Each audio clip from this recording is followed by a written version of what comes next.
یکی از شهرهای روسیه.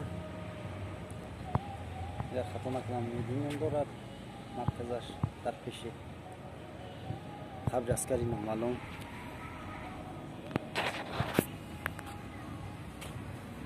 من شهر نه قدر کلان است. امروز اهالیش 13,000، ولی با همه این کمی و خوردش نگاه نکرده سال 1942 یعنی سالهای جنگ بزرگ وطنی زیاده از 1000 آدم در همین آن وقت دهه هلاک شدند که تا امروز 795 کس اینها معلوم نیست که کیان. و از 200 تا 250 کس نام‌ها در اینجا نوشتگی، حتی نام‌های مسلمانه هم هستند. یوسف آرنا صلیحویچ سرژانت،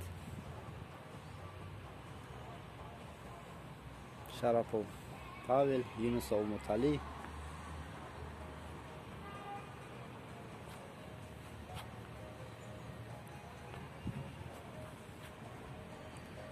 خداوند در تمام جهان صلح پایدار نگه دارد.